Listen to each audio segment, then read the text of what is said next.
Well, it's been a while since I haven't been doing this YouTube video essay stuff for a while. Too much live stream crap out there, and yet somehow I don't please the algorithm enough.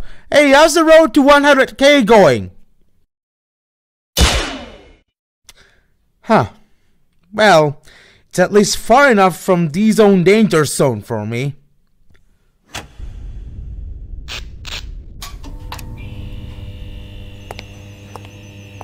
Let me ask you a question. How does one fall into the far right? For me, the story is familiar, right? It all started with one tiny video from BitPong and it led me ending up watching neo-Nazi garbage on BitChute. But it's been so long. I already escaped from the far right, and I'm just here wondering, how does one radicalize himself into the far right these days? Notably, YouTube has been cracking down on far-right content for a good while now, so far as to hide or ban that content from either the recommendations or, say, the entire platform. So it's not that particularly easy to find really extreme far-right content out there on YouTube. But it doesn't sound to me like that's good enough! I mean, YouTube still contains, deep down, some of the most heinous far-right content available on the internet, and it seems that unless someone flags it down after just noticing it, YouTube won't do a thing about it. God knows what kind of vile trash is out there lurking within YouTube, whatever it is, anti-vaxxer stuff, conspiracy nonsense, hell, even neo-Nazi content that somehow, somewhere must be still around. And I am here to find out, in the name of science, well, how much does it take for an average Joe to radicalize himself with YouTube alone? So class, listen closely and pay attention. We're in for a ride. We're going to see if we can radicalize a YouTube normie into the far right in 2021.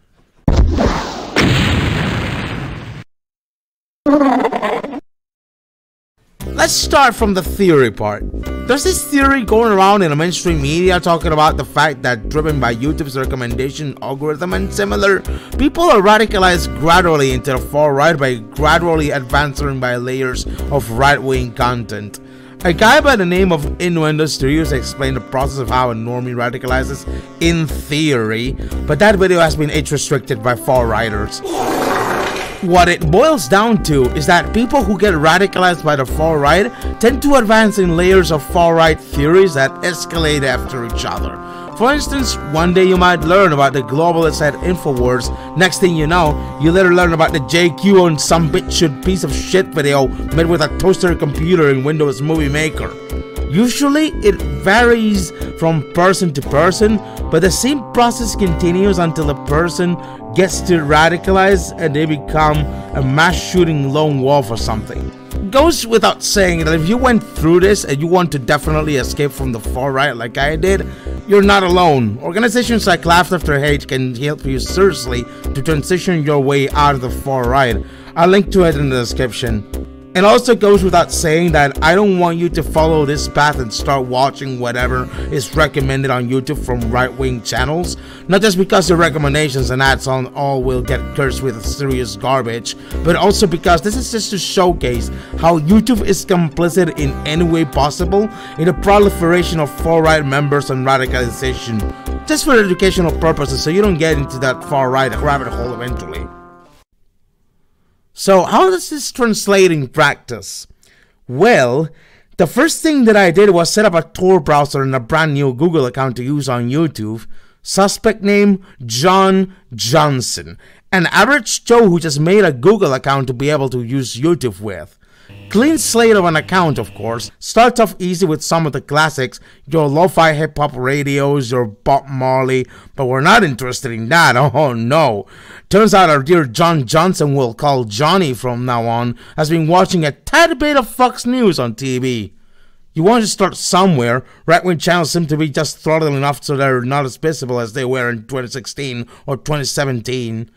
So he wants to venture out there. He seizes the opportunity to look up for Fox News on YouTube.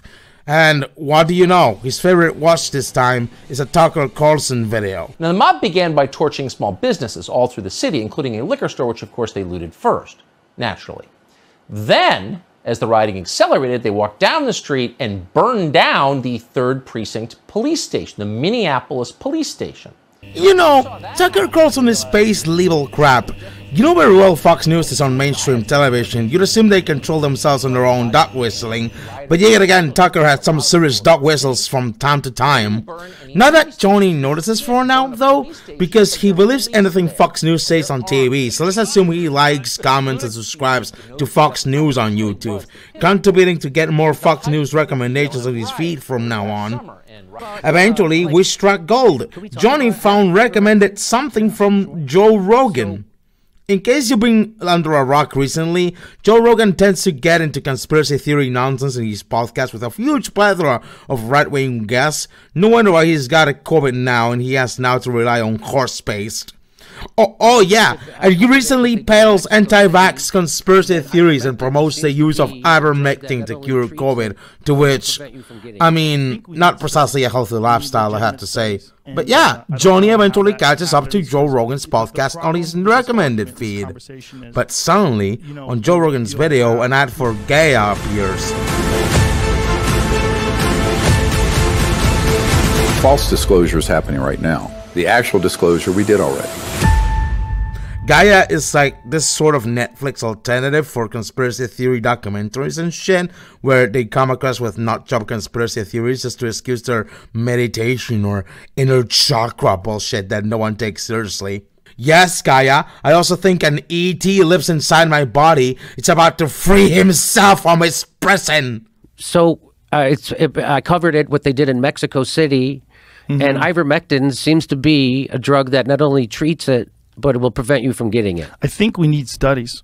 We need legitimate studies, and I don't know how that happens, because the problem with this argument, this conversation is, you know, you'll have people saying, I've used this on my patients, like Dr. Pierre Corey. I swear, what's with bald people being rich millionaire assholes who peddle bullshit?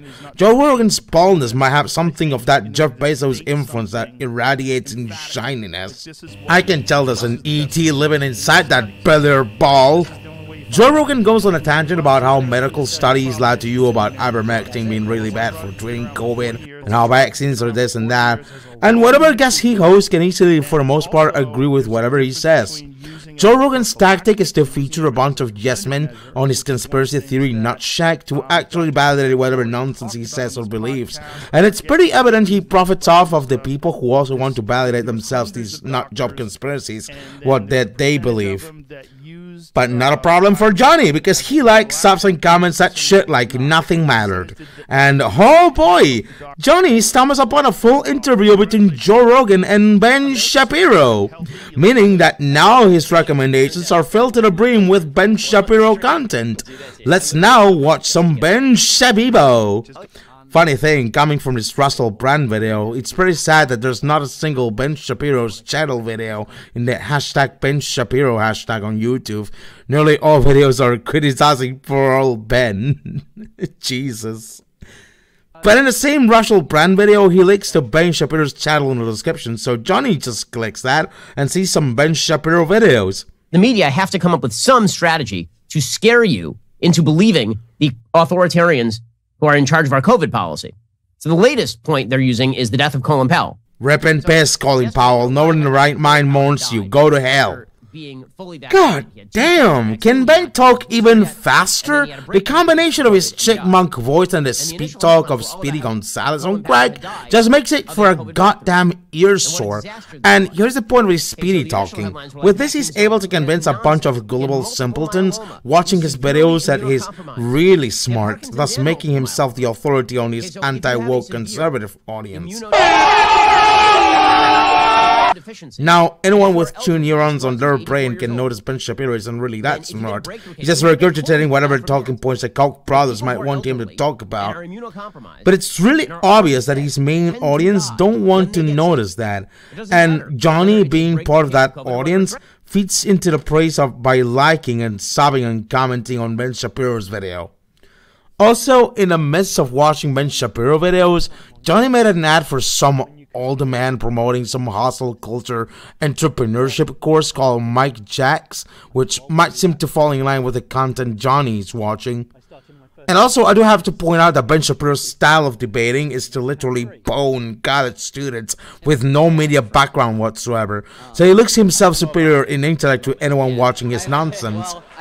And we're kind of stuck in here with too many Ben Shapiros and Fox News and Joe Rogans. At some degree, YouTube is cracking down on right-wing content has led to people not being able to get out of the comfort zone of the mainstream conservatism like Fox News or Ben Shapiro, unless they're actively looking for any other conservative or right-winger they know.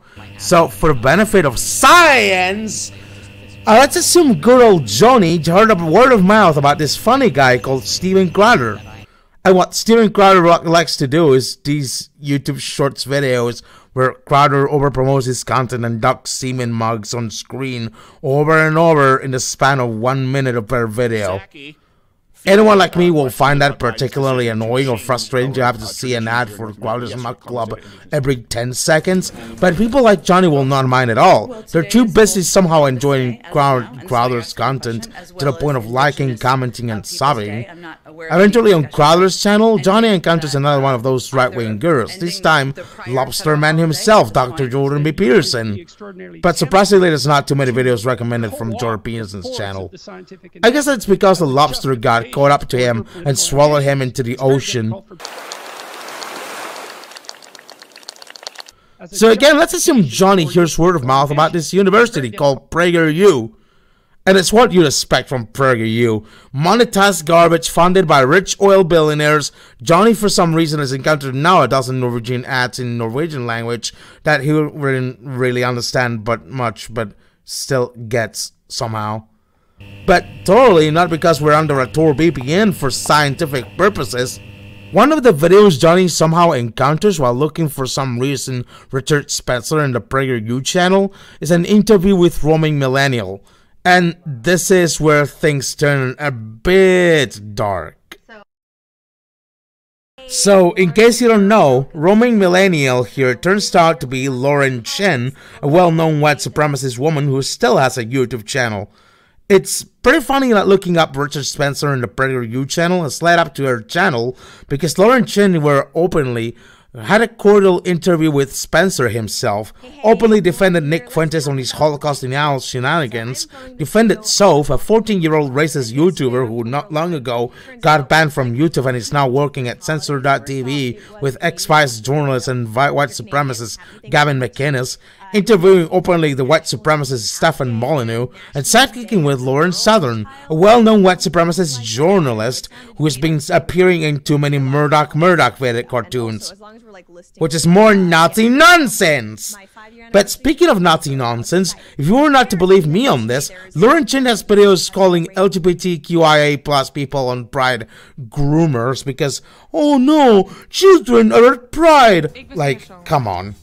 Don't even get me started on this sort of discourse. We're incredibly ashamed for Mr. Colgan of Acclaim. Lately, he seems to be mad about women with abs. He starts then looking up actual Richard Spencer, but the only problem is, Richard Spencer was banned from YouTube since a while ago. Poor man can handle now being in court without being able to afford a lawyer after getting divorced and becoming a social outcast. Sob, rip in piss Richard Spencer, press S to spit. But the only thing related somehow to Richard Spencer that Johnny can find is this documentary called Death of a Nation, a movie that licks the boot of Donald Trump. He finds a trailer uploaded by some small channel with conspiracy nutjob videos on it. Sadly, Johnny can't do much on them because ratings and comments are disabled. I wonder if it could be because people find this particular person a weirdo. So at this point, Johnny is fed up with the world. He starts to think Jewish people rule the world for some reason, and that they're into a secret satanic cabal of pedophiles, which in retrospect doesn't make any goddamn sense for any rational person. But Johnny starts to believe it somehow, thanks to Lauren Chen's horseshit. So he starts looking up for Doomcock, aka Overlord DVD. Overlord DVD, or Doomcock, might seem on the surface like a typical anti-woke movie reviewer and commentator with a supervillain persona on YouTube, but there's also this other YouTuber called Commandant Base 211 who wears a Nazi costume in front of a Nazi flag and talks about Nazi stuff. By the way, when I say he's a YouTuber, I was wrong. He's not on YouTube, he's on BitChute, because YouTube wouldn't allow that sort of content, not even in Commandant streams. But little do you know that Commandant Base 211 and Doomcock are literally the same fucking person. Fuck! We now return to your scheduled program. That's right. As people like me will have figured out, Doomcock has a secret Nazi persona on BitChute that he can really call the Commandant Base to spread Nazi propaganda. But who knows if Johnny will have easily realized this. Maybe at this point he likes the idea of being brainwashed by a Nazi on BitChute and somehow gets redirected to his fucking LARPer's BitChute channel. But luckily for us, it just ends there. Somehow. YouTube has throttled Nazi content so much on the platform, it's nearly impossible to find Nazi content there unless you're looking really hard into it. And Johnny may not know how to look for this sort of content unless being told about it. He definitely may be stuck with the Fox News and Ben Shapiro's and Steven Crowder's, where at most with the Lauren Jensen smaller Conspiranaut videos. So, is the far-right pipeline still working in 2021? Well, just a little bit, but not as much as, say, 2016 or 2017, where this sort of content had to speak way before YouTube headquarters cracked down on this content. Not saying that the content is not available on YouTube, although I don't endorse consuming it, but certainly it's way less visible than it was back in 2017. To be frank, the internet is vast, and someday Johnny will not just rely on YouTube for his right-wing content, but he will eventually venture into sites like Gab, or if he gets tech-savvy enough, the Daily Stormer. But this stuff gets often so sanitized by the mainstream social media that unless you're really looking hard into it, or if you seriously have some problems about word of mouth from actual Nazis, you have a hard time finding this sort of stuff out. So it's really good, because for one, we don't get as many people radicalizing into the far right like they used to in 2016, and for two, the far right seems to be now a niche group minority that will never become the mainstream unless some sort of serious problem happens. But here's my problem. This content still exists in social media, including YouTube, so YouTube will still need better moderation to crack down on racist content online of the sort.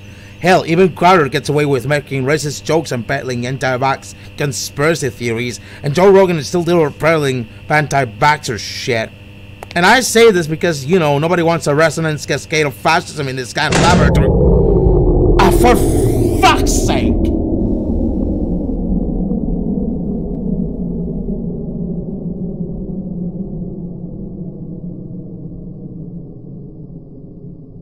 Burger King.